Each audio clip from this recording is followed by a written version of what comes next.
여러분 혹시 이런 경험 있으신가요? 평생을 다른 사람들을 위해 살아왔는데 어느 순간 내 주변의 마음을 나눌 사람이 한 명도 없다는 걸 깨달은 적이 평생 착하게 살려고 노력했어요. 이웃들한테도 친척들한테도 맘 써주고 열심히 했는데 요즘 들어 자꾸 마음이 힘들어져요.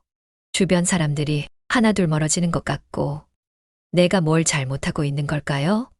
아마도 지금 이 이야기를 듣고 계신 많은 분들도 비슷한 경험이 있으실 것 같네요. 사실 우리가 살면서 가장 큰 스트레스를 받는 것이 바로 이 관계의 문제입니다. 안타까운 것은 우리가 좋은 마음으로 시작한 행동들이 오히려 더 큰 상처가 되어 돌아온다는 거죠. 진심을 다해 베푼 친절이 오해를 낳고 선한 의도로 한 말 한마디가 상대방에게 부담이 되기도 합니다. 그래서 오늘은 여러분과 특별한 이야기를 나누려고 합니다. 행복한 인간관계를 위해 하지 말아야 할 9가지. 이것들은 우리가 평소에 아무 생각 없이 하고 있지만 사실은 우리의 관계를 조금씩 망가뜨리고 있는 습관들이에요. 이 이야기를 끝까지 들으시면 그동안 여러분의 인간관계를 힘들게 했던 진짜 이유를 발견하실 수 있을 겁니다. 그리고 이 9가지만 조심하셔도 주변 사람들과의 관계가 놀랍도록 편안해지고 마음의 짐도 한결 가벼워지는 것을 경험하시게 될 거예요. 첫 번째는 구독, 좋아요, 작은 클릭 하나로 여러분의 노후가 더욱 단단해질 수 있습니다. 오늘 저는 여러분께 인간관계에서 꼭 기억해야 할 333 법칙을 소개하려고 합니다. 무시해야 할 3가지, 믿지 말아야 할 3가지, 그리고 절대 미루지 말아야 할 3가지. 이 9가지만 잘 기억하셔도 여러분의 인간관계는 놀랍도록 달라질 수 있습니다. 그 시작으로 무시해야 할 3가지에 대해 먼저 이야기를 나누려고 합니다. 이 3가지가 왜 중요한지 제가 경험한 실제 사례를 통해 하나씩 살펴보도록 하겠습니다. 첫 번째는 근거 없는 소문이나 험담 무시하기입니다. 여러분은 혹시 누군가의 행동을 보고 섣불리 판단했다가 나중에 후회했던 경험이 있으신가요? 아, 저 사람은 분명 그럴 거야 하고 지레짐작했다가 알고 보니 전혀 다른 상황이었던 그런 경험 말입니다. 제 경험 하나를 들려드리려고 합니다. 20년 단골이셨던 김 여사님과 있었던 일이에요. 그날도 평소처럼 미용실은 손님들로 붐볐습니다. 김 여사님께서 파마를 하고 계실 때였어요. 다른 손님과 이야기를 나누다가 무심코 했던 말 한마디가 제 인생을 완전히 바꿔놓게 될 줄은 몰랐습니다. 그날도 평소처럼 미용실은 손님들로 붐볐습니다. 김 여사님께서 파마를 하고 계실 때였어요. 옆자리에서 손님과 세상 돌아가는 이야기를 나누다가 제가 무심코 한 말이 있었습니다. 요즘은 예전과 많이 달라졌죠. 단순히 변화하는 시대에 대한 감상을 이야기한 것뿐이었는데 그 말이 김 여사님의 귀에는 전혀 다르게 들어갔나 봅니다. 그리고 그 이야기가 입에서 입으로 전해지면서 원장님이 손님들 뒷담화를 한대요. 그동안 우리 얘기를 다 다른 데 터뜨렸다나 뭐라나. 순식간에 30년 동안 쌓아온 신뢰가 무너지는 것 같았습니다. 매일 밤 잠들기 전 이불 속에서 혼자 끙끙 앓았어요. 내가 정말 그런 의도로 한 말이 아닌데 어떻게 해명해야 하지? 이제 와서 해명해도 믿어주실까? 그러던 어느 날 밤 잠 못 이루고 있을 때였습니다. 문득 작년 추석 때가 생각났어요. 큰며느리가 평소와 달리 제사상을 아주 간소하게 차린 거예요. 처음엔 혹시 며느리가 시댁일을 귀찮아하나 하는 생각이 들었죠. 마음이 불편해서 작은 며느리에게 전화를 걸었더니 어머님, 올해는 큰어머님이 몸이 많이 안 좋으시다고 해서 제가 먼저 부탁드렸어요. 음식 많이 하시다가 더 아프실까 봐 저희끼리 나눠서 준비하기로 했거든요. 그제야 깨달았습니다. 제가 얼마나 큰 오해를 하고 있었는지. 큰며느리는 오히려 저를 걱정해서 그랬던 거였어요. 그날 밤 저는 큰 깨달음을 얻었습니다. 내 눈으로 본 것이 전부가 아니라는 것. 그리고 내 마음속 편견으로 상황을 판단해버린 것이 얼마나 성급했는지를. 이 경험을 떠올리니 지금의 제 상황도 다르게 보이더군요. 미용실에서 있었던 일도 어쩌면 제가 너무 성급하게 단정 지은 건 아닐까. 다음 날부터 달라졌습니다. 더 이상 해명하거나 설명하려 하지 않았어요. 그저 매일 아침 일찍 나와서 미용실 청소를 하고 손님 한 분 한 분의 머리를 더 정성스럽게 매만졌죠. 그렇게 2달이 지났을까요? 놀라운 일이 일어났습니다. 그날도 평소처럼 오전부터 손님이 계셨어요. 그런데 미용실 문이 열리면서 김 여사님의 단골 친구분이 들어오셨어요. 원장님, 김 여사님이 요즘 머리가 영 마음에 안 든다고 하시더라고요.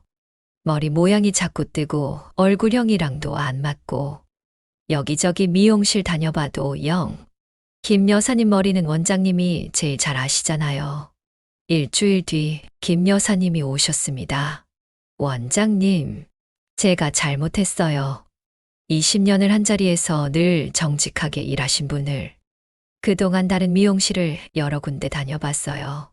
그런데 아무리 비싼 미용실을 가도 원장님처럼 제 머리 상태를 이해하고 잘라주시는 분이 없더라고요. 제 얼굴형에 딱 맞게 관리하기 쉽게. 그동안 원장님 손길이 얼마나 특별했는지 이제야 알겠어요. 그 말씀을 듣는 순간 제 눈에서 눈물이 왈칵 쏟아질 뻔했어요. 하지만 꾹 참았죠. 김 여사님, 어서 오세요. 커피 한 잔 내려드릴게요. 그날 저녁 미용실 문을 닫으며 깊은 깨달음을 얻었습니다. 결국 진실은 시간이 증명해준다는 것. 우리가 해야 할 일은 그저 묵묵히 우리의 자리를 지키는 것뿐이라는 거요. 여러분, 혹시 지금 이런 상황에 처해 계신가요? 억울한 소문이나 오해로 마음이 아프신가요? 그렇다면 잠시 생각해 보세요. 그 소문과 싸우느라 당신의 소중한 시간과 에너지를 낭비하고 계신 건 아닌지. 때론 침묵하고 견디는 것이 가장 강력한 해명이 될 수 있답니다. 그런데 말이에요. 세상에는 이런 오해나 소문보다 더 우리 마음을 힘들게 하는 것이 있더군요. 2번째는 바로 지나친 기대와 걱정입니다. 얼마 전 한 60대 어머님이 저에게 이런 말씀을 하셨어요. 매일 아침 일찍 일어나서 아들 도시락도 싸주고 손주 간식도 챙겨주고 며느리 집안일도 도와주는데 다들 당연하게 생각하는 것 같아요. 속상해서 잠도 못 자겠어요. 이 말씀을 듣는 순간 제 마음이 찡해졌습니다. 우리는 얼마나 자주 이런 마음의 무게를 안고 살아가고 있나요? 내가 이만큼 했으니 상대방도 그만큼 해줄 거야. 나는 기대를 하면서 말이죠. 사실 저도 비슷한 경험이 있습니다. 제 둘째 며느리가 올해 초에 첫 아이를 낳았어요. 저는 너무나 기뻐서 매일같이 산후조리원에 갔습니다. 아침 일찍 가서 손주도 봐주고 며느리 먹을 것도 챙겨다 주고. 하지만 어느 날 며느리가 조심스럽게 말을 꺼내더군요. 어머님, 저 사실 좀 쉬고 싶어요. 산후조리원에서 조용히 회복하고 싶은데. 그 순간 마음이 철렁 내려앉았습니다. 내가 이렇게 열심히 해주는데 왜 며느리는 내 마음을 몰라주는 걸까? 서운함에 며칠 밤을 뒤척였어요. 그러다 문득 제 젊은 시절이 떠올랐습니다. 30년 전 제가 첫 아이를 낳았을 때였죠. 시어머님이 매일 오셔서 이것저것 챙겨주시는데 솔직히 그때 저도 좀 부담스러웠거든요. 그저 조용히 쉬고 싶었는데 그런데 그 마음을 차마 말씀드리지 못했죠. 그제야 깨달았습니다. 내 기대가 오히려 상대방에게 부담이 될 수 있다는 것을. 사랑하는 마음으로 한 행동이 때로는 상대방을 더 힘들게 할 수 있다는 것을. 또 다른 예를 들어볼까요? 지난주에 만난 한 50대 주부님의 이야기입니다. 명절 때마다 시댁과 친정 모두 챙기느라 정신이 없어요. 시어머님 반찬도 해드리고 친정엄마 병원도 모시고. 그런데 얼마 전 큰아들 와이프가 친정에서 며칠 더 있겠다고 하더라고요. 속상해서 전화기를 던져버리고 싶더라고요. 이런 마음 다들 한 번쯤 겪어보셨을 거예요. 내가 이렇게 했으니 너도 이렇게 해줘야 해 라는 기대. 하지만 그 기대가 클수록 실망도 커지고 관계는 더 힘들어집니다. 그렇다면 어떻게 해야 할까요? 기대와 걱정의 무게를 어떻게 내려놓을 수 있을까요? 저는 이렇게 생각합니다. 우리가 누군가에게 잘해주는 것은 그저 우리가 그렇게 하고 싶어서 우리 마음이 그렇게 움직여서 하는 것이어야 해요. 대가를 바라거나 보답을 기대해서가 아닌 거지요. 얼마 전 우연히 들은 라디오에서 이런 말이 나왔어요. 사랑은 주면서 기대하지 않는 것입니다. 기대가 있는 순간 그것은 이미 거래가 되어버립니다. 이 말이 제 마음에 깊이 와닿았어요. 우리가 누군가에게 베푸는 것은 그저 우리의 선택이고 상대방의 반응 역시 그들의 선택인 것이죠. 서로의 선택을 인정하고 존중할 때 비로소 관계는 더 자유로워지고 건강해질 수 있습니다. 세 번째, 인간관계에서 하지 말아야 할 세 가지 행동은 비교하는 습관을 버리는 것입니다. 얼마 전 경로당에서 만난 한 어르신의 말씀이 아직도 제 귓가에 맴돕니다. 큰 집 며느리는 의사고 작은 집 며느리는 교수라는데 우리 며느리는 평범한 회사원이라 말도 꺼내기 싫어요. 노인정에 가면 다들 자식 자랑인데 전 할 말이 없어서. 이 말씀을 듣는 순간 제 마음이 무거워졌습니다. 문득 30년 전 제가 젊었을 때가 떠올랐어요. 저도 그때는 늘 비교하며 살았습니다. 시장에서 장사를 하면서 항상 옆 가게와 비교했죠. 옆집은 장사가 잘 된다느니, 맞은편 집 아들은 공부를 잘한다느니. 하루하루가 고통스러웠어요. 그러던 어느 날 우연히 절에 갔다가 한 스님의 법문을 듣게 되었습니다. 여러분, 꽃밭을 한번 상상해 보세요. 그 꽃밭에는 장미도 있고 국화도 있고 민들레도 피어 있습니다. 만약 모든 꽃이 장미가 되려고 한다면 어떻게 될까요? 그 꽃밭이 아름다울까요? 그 말씀이 제 가슴을 울렸습니다. 그동안 저는 늘 장미가 되려고만 했던 거예요. 다른 꽃들처럼 되려고. 그러다 보니 제 모습 그대로의 아름다움은 보지 못했던 거죠. 요즘 들어 더 안타까운 건 어르신들 사이에서 이런 비교가 더 심해진다는 거예요. 자식 자랑, 손주 자랑, 서로 경쟁하듯 이야기하면서 마음의 상처를 주고받습니다. 제가 아는 83세 할머니 한 분이 계세요. 그분은 늘 이런 말씀을 하시죠. 난 그저 내 앞의 일만 바라보며 살았어. 남들은 뭘 해도 난 내 일에만 충실했지. 내 자식들, 내 손주들, 그저 건강하고 바르게 자라면 그걸로 좋게. 그 할머니의 얼굴에는 늘 편안한 미소가 감돕니다. 왜 그런지 아세요? 비교하는 순간 우리는 남의 삶을 살게 됩니다. 내 삶이 아닌 다른 누군가의 기준에 맞춰 살아가는 거예요.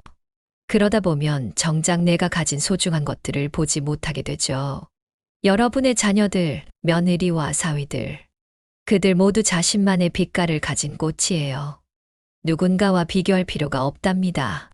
그저 그들의 모습 그대로를 바라봐 주세요. 지금 이 이야기를 들으시는 분들 중에도 혹시 자식이나 며느리를 다른 집과 비교하면서 속상해하고 계신 분이 계실까요? 그렇다면 오늘 밤 잠들기 전에 한번 생각해 보세요. 우리 자식들이, 며느리가, 사위가 지금까지 얼마나 열심히 살아왔는지, 그들 나름대로 최선을 다해온 시간들을요. 그리고 내일 그들에게 따뜻한 한마디를 건네보는 건 어떨까요? 너희들 지금 이대로도 충분히 잘하고 있어. 엄마는 너희들이 자랑스러워. 이런 말 한마디가 여러분의 자녀들에게는 큰 위로가 될 거예요. 그리고 그때부터 여러분의 마음도 한결 가벼워질 겁니다. 지금까지 우리는 인간관계에서 무시해야 할 것들 세 가지에 대해 알아보았습니다. 이제 두 번째 법칙, 미루지 말아야 할 것들 세 가지에 대해 확실히 알려드릴게요. 이 이야기들은 우리가 평생 후회 없는 인간관계를 만들어가는데 꼭 필요한 지혜가 될 것입니다. 그 첫 번째가 바로 마음 표현을 미루지 말기입니다. 얼마 전에 있었던 일입니다. 아침에 딸과 다툰 한 어머님이 제게 찾아오셨어요. 아침부터 딸이랑 다퉜어요. 제가 늘 하던 말을 했죠. 너는 왜 언니처럼 엄마를 잘 챙기지 못하니? 그러자 딸이 울면서 뛰쳐나가더라고요. 마음이 좋지 않아서 점심때쯤 전화하려고 했는데 갑자기 딸이 교통사고를 당했다는 연락을 받았어요.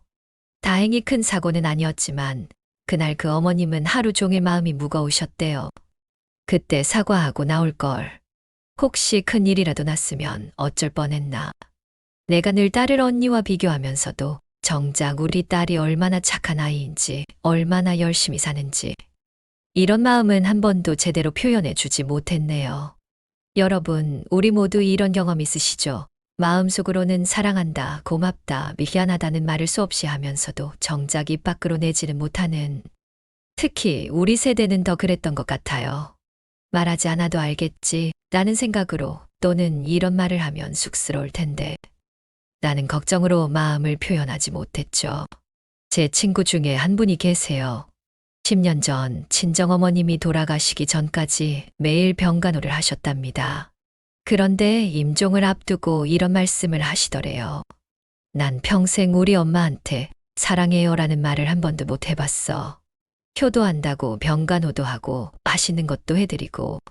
근데 정작 그 말 한마디는 왜 그렇게 어려웠을까? 제 경험도 하나 들려드릴게요. 작년 이맘때였을까요? 오랫동안 연락을 못했던 동생한테서 전화가 왔어요. 언니, 우리 엄마가 돌아가셨어. 순간 제 마음이 무너져 내렸습니다. 한 달 전에 엄마가 아프다는 소식을 들었을 때 바로 찾아뵈었어야 했는데 이번 주말에 가야지, 다음 주에는 꼭 가야지 하면서 자꾸 미루다가 그때 제가 얼마나 후회했는지 모릅니다. 마지막으로 봤을 때 엄마 그동안 고생 많으셨어요 라는 말을 꼭 하고 싶었는데 그 기회를 영영 놓치고 말았죠. 여러분, 우리 인생에 나중이란 게 있을까요? 다음에 하지. 나중에 표현하면 되겠지. 지금은 때가 아닌 것 같아. 이런 생각들이 우리의 소중한 마음을 가두어 버립니다. 그리고 그 마음을 표현할 기회를 영영 놓치게 만들죠. 얼마 전에 우연히 만난 80대 할머니 한 분이 참 인상적인 말씀을 해주셨어요. 나는 요즘 아침마다 거울을 보며 오늘이 마지막일 수 있다고 생각해. 그래서 마음에 담아둔 말들을 그날그날 다 해버려. 며느리한테도 손주들한테도 좋은 말은 물론이고 미안하다는 말도 바로바로 하지. 그 할머니의 얼굴에는 참 편안한 미소가 있었어요. 아마도 마음에 담아두었던 말들을 그때그때 표현하시니까 무거운 짐을 지고 살지 않으신 거겠죠. 여러분, 이렇게 한번 생각해보면 어떨까요? 오늘 하루 마음속에 담아두었던 말 하나를 꺼내보는 거예요. 아들에게 널 보면 늘 대견하단다. 며느리에게 우리 집에 와줘서 고마워. 손주들에게 할머니가 너희들을 얼마나 사랑하는지 아니? 이런 말들을 해보세요. 처음에는 쑥스러울 수 있어요. 어색할 수도 있고요. 하지만 한번 시작하면 그 다음부터는 한결 쉬워질 거예요. 미루지 말아야 할 두 번째는 연락과 소통입니다. 우리는 늘 이런 생각을 하죠. 이번 주말에는 꼭 전화해야지. 다음에 만나면 이야기해야지. 하지만 그 다음이라는 시간은 계속해서 미뤄지고 어느새 몇 달, 때로는 몇 년이라는 시간이 흘러가 버립니다. 얼마 전에 만난 70대 어르신의 이야기가 제 가슴을 먹먹하게 했어요. 40년 지기 친구가 있었어요. 한 동네에서 살면서 새벽 산책도 함께 다니고 그러다 작은 오해로 서로 덮어두고 지냈는데 어느 날 그 친구 부고를 받았어요. 그때 내가 먼저 연락했더라면, 조금만 더 용기를 내서 찾아갔더라면, 특히 요즘 같은 시대는 더 안타깝습니다. 연락수단은 이렇게 많은데 정작 진정한 소통은 줄어들고 있으니까요. 카톡 메시지를 보고도 답장을 미루고 부재중 전화를 확인하고도 나중에 걸어야지 하다가 잊어버리고. 제 얘기를 하나 들려드릴게요. 작년에 제 동창 모임이 있었어요. 30년 만에 만난 친구들도 있었죠. 그런데 한 친구가 이런 말을 하더군요. 그동안 연락하고 싶었는데 너무 오랜만이라 어색할까봐. 이제 와서 연락하면 뜬금없을까봐. 그러다 30년이 지났네. 그 말을 듣는 순간 우리 모두 눈시울이 붉어졌어요. 서로 보고 싶어도 그리워해도 그 어색함이라는 벽 앞에서 발걸음을 멈춰버린 거죠. 여러분, 지금 이 순간에도 연락하고 싶은 누군가가 떠오르시나요? 어쩌면 그분도 지금 여러분을 기다리고 계실지 모릅니다. 언제쯤 연락이 올까? 하고 말이에요. 제가 얼마 전에 읽은 신문 기사가 있어요. 한 40대 직장인이 10년 지기 친구와 사소한 오해로 연락을 끊고 지내다가 어느 날 그만 친구의 부고 소식을 듣게 되었다고 합니다. 그때 내가 먼저 연락했더라면 그동안 쌓였던 이야기도 하고 서로의 마음도 알 수 있었을 텐데 시간은 참 이상한 것 같아요. 한번 끊긴 연락은 시간이 지날수록 다시 이어가기가 더 어려워집니다. 이제 와서 연락하면 뜬금없지 않을까. 이런 연락을 부담스러워하면 어쩌지? 하는 걱정들이 쌓이면서 결국 영영 잃어버리게 되는 관계들이 생기는 거죠. 특히 요즘은 더 그런 것 같아요. 카톡, 문자, 전화. 이렇게 많은 연락수단이 있는데도 오히려 진정한 소통은 줄어들고 있으니까요. 여러분, 혹시 지금 이 순간 떠오르는 분이 계신가요? 어머니, 아버지, 오랫동안 못 본 친구, 멀리 있는 자녀들. 그렇다면 이 방송이 끝나고 꼭 연락해 보세요. 긴 이야기가 아니어도 좋아요. 잘 지내시죠? 요즘 날씨가 추운데 감기 조심하세요. 어머니, 저예요. 그냥 문득 생각나서요. 이런 짧은 인사 한마디가 누군가의 하루를, 어쩌면 인생을 바꿀 수도 있습니다. 마지막으로 미루지 말아야 할 세 번째는 무엇일까요? 바로 하고 싶은 일입니다.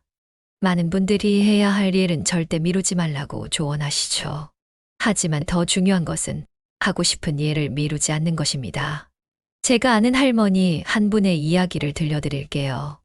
평생 식당 일만 하다가 은퇴하고 나서야 깨달았어요. 내가 정말 하고 싶었던 게 뭐였는지.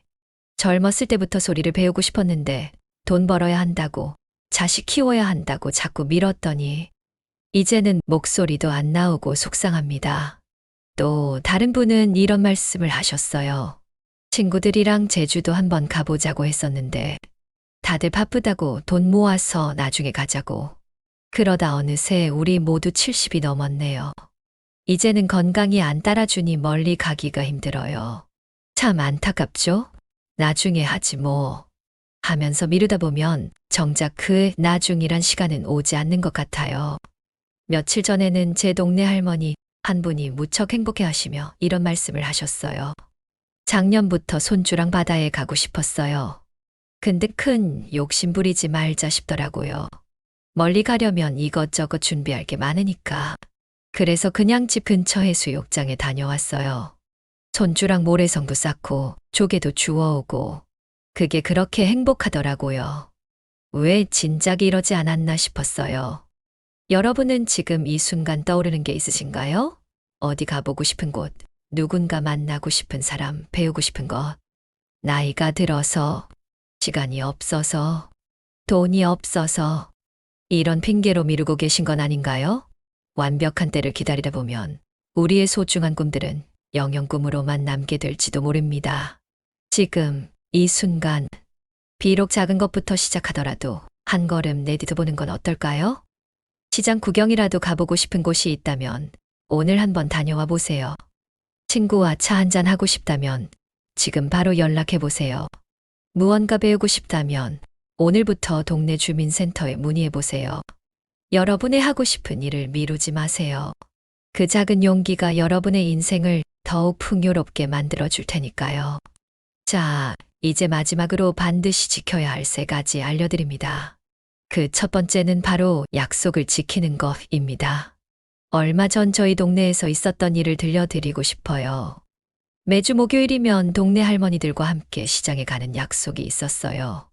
서로의 안부도 묻고 장도 보고 그렇게 10년을 이어온 소소한 약속이었죠. 그런데 어느 날 김 할머니가 갑자기 오지 않으셨어요. 알고 보니 아들이 갑자기 손주를 데리고 온다고 해서 약속을 취소하신 거였죠. 그런데 결국 아들은 일이 생겨 못 왔고 김 할머니는 혼자 집에서 쓸쓸한 하루를 보내셨대요. 그 뒤로 김 할머니는 우리 모임에 잘 나오지 않으셨어요. 이제 나이도 들었고 하시면서요. 하지만 진짜 이유는 따로 있었습니다.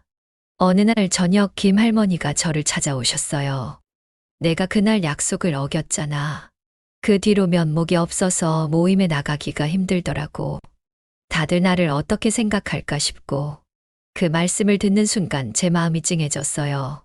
한 번의 약속 취소가 10년 된 관계를 이렇게 멀어지게 만들 수 있다는 것이 너무나 안타까웠거든요. 문득 40년 전 우리 어머니 이야기가 생각났어요. 어머니는 늘 이런 말씀을 하셨죠. 사람이 약속을 어기는 건 쉽다. 하지만 한번 어긴 약속으로 잃어버린 신뢰는 되찾기가 정말 어렵단다. 그때는 그 말씀이 조금 과하다고 생각했는데 이제야 그 의미를 깊이 이해하게 됐어요. 특히 요즘은 카톡 한 통이면 약속을 쉽게 취소할 수 있는 세상이 되었잖아요. 죄송해요. 갑자기 일이 생겨서. 이런 메시지 한 통이면 될 것 같지만 관계는 그렇게 단순하지 않더라고요. 제가 김 할머니를 다시 모시고 나왔어요. 다른 할머니들도 반갑게 맞아주셨죠. 하지만 그 이후로 우리 모임에는 새로운 규칙이 생겼어요. 약속은 꼭 지키기, 정 못 지키겠으면 사흘 전에 미리 말하기. 여러분, 혹시 지금 이 순간에도 쉽게 약속을 취소하고 계시진 않으신가요? 더 좋아 보이는 약속이 생겼다고, 조금 피곤하다고, 오래된 약속을 쉽게 어기고 계시진 않나요? 잊지 마세요. 약속은 지키라고 있는 것이 아는 것 잊지 마시고 꼭 행동하세요. 두 번째, 반드시 지켜야 할 것은 비밀 지키기입니다. 이건 너하고만 이야기하는 거야. 이런 말을 들으면서도 우리는 얼마나 자주 그 이야기를 또 다른 누군가에게 전하고 있을까요? 제가 20년 전쯤 겪었던 일을 들려드리고 싶어요. 당시 저는 동네에서 작은 반찬 가게를 하고 있었어요. 어느 날 단골 손님이 신박 여사님이 오셔서 조심스럽게 말씀하시더군요. 이건 비밀인데 우리 아들이 이혼한대요. 며느리가 바람이 났다나 봐. 아직 아무도 몰라요. 창피해서 말도 못하겠어요. 그때 저는 그저 위로의 말씀만 드렸죠. 하지만 그날 저녁 또 다른 단골 손님이 오셨을 때 저도 모르게 그 이야기를 흘리고 말았어요.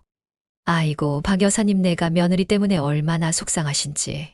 그렇게 시작된 이야기는 삽시간에 동네에 퍼졌고 결국 박 여사님은 더 이상 저희 가게에 오시지 않게 되었어요. 나중에 알고 보니 그건 오해였대요. 며느리는 바람이 난 게 아니라 해외 연수를 가게 되어 잠시 별거를 하는 거였다고. 그때 저는 깊은 후회를 했어요. 제가 그 비밀을 지켰더라면 박 여사님도 그렇게 마음 아파하지 않으셨을 텐데. 20년이 지난 지금도 그때를 생각하면 마음이 무거워져요. 얼마 전에는 이런 일도 있었어요. 경로당에서 만난 할머니 한 분이 속상한 일이 있다고 저를 찾아오셨죠. 손자가 대학에 떨어졌어. 재수를 한다는데 아직 아무한테도 말하지 말아줘. 그날 저녁 다른 할머니들이 모였을 때 그 이야기를 하고 싶은 마음이 굴뚝 같았어요. 하지만 20년 전에 그 후회가 떠올랐죠. 그래서 입술을 깨물며 참았답니다. 한 달 뒤 그 할머니가 환한 얼굴로 찾아오셨어요. 덕분에 마음 편히 있다가 다른 학교에 합격했어요.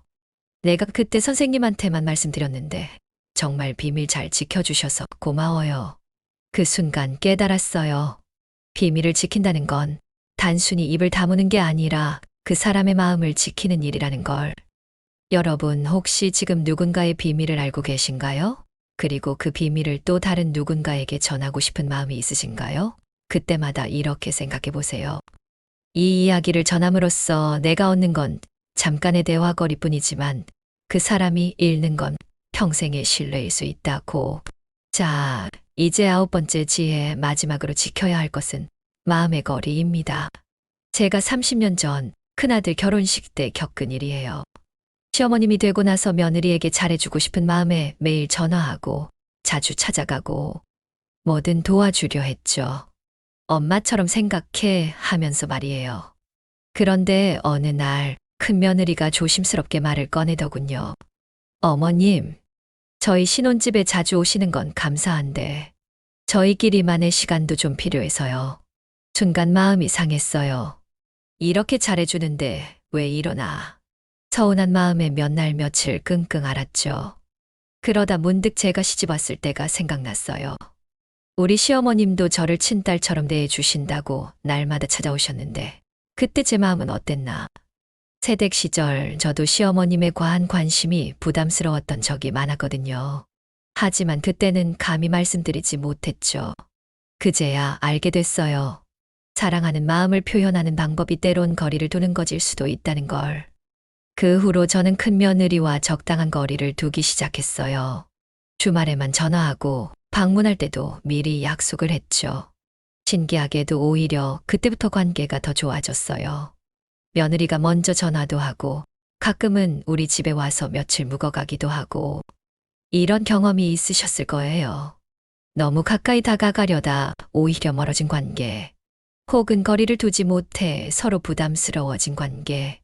누군가 그러더군요. 사람 사이도 나무처럼 적당한 거리가 필요해.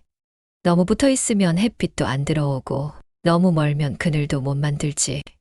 정말 그런 것 같아요. 관계에는 적당한 거리가 필요합니다. 때로는 상대방이 내 마음만큼 가까워지길 원하지 않을 수도 있어요. 때로는 내가 생각하는 친밀함이 상대방에겐 부담일 수도 있고요. 하지만 그건 결코 사랑이 부족해서가 아닙니다. 오히려 서로를 더 오래, 더 깊이 사랑하기 위해 필요한 거리일 수 있어요. 여러분, 혹시 지금 누군가와의 관계 때문에 마음이 불편하신가요? 그렇다면 한번 생각해 보세요. 혹시 그 불편함이 거리의 문제는 아닌지, 적당한 거리가 생기면 오히려 서로를 더 잘 바라볼 수 있답니다. 지금까지 우리는 행복한 인간관계를 위한 3.33 법칙에 대해 이야기 나누었습니다. 첫 번째로 무시해야 할 3가지, 근거 없는 소문, 지나친 기대, 그리고 비교하는 습관. 이것들을 내려놓으면서 우리의 마음이 조금 가벼워졌죠. 두 번째로 미루지 말아야 할 3가지, 마음의 표현, 소중한 사람과의 연락, 그리고 하고 싶은 일. 이것들을 통해 우리가 진정 소중히 해야 할 것이 무엇인지 깨달았고요. 마지막으로 지켜야 할 3가지, 약속, 비밀, 그리고 마음의 거리. 이것들을 지키면서 우리의 관계가 더욱 단단해질 수 있다는 걸 배웠습니다. 제가 70년 가까이 살아오면서 깨달은 게 있어요. 결국 인생에서 가장 큰 행복은 관계에서 온다는 거. 그리고 그 관계는 작은 실천들로 만들어진다는 거. 오늘 이 이야기를 들으시면서 오래 연락 못했던 친구, 마음을 표현하지 못했던 자녀들, 거리를 두었던 이웃, 지금 이 순간 그분들에게 손을 내밀어 보시는 건 어떨까요? 때론 작은 용기가 우리 인생을 크게 바꾸어 놓기도 하니까요. 부디 제 이야기를 교훈 삼아 여러분의 소중한 노후를 지키시길 바랍니다. 앞으로도 여러분의 행복한 노후를 위한 소중한 이야기들을 전해드리고 싶습니다. 구독과 좋아요로 응원해 주시면 더 좋은 콘텐츠로 찾아뵙겠습니다. 오늘도 지혜 마음을 시청해 주셔서 감사합니다.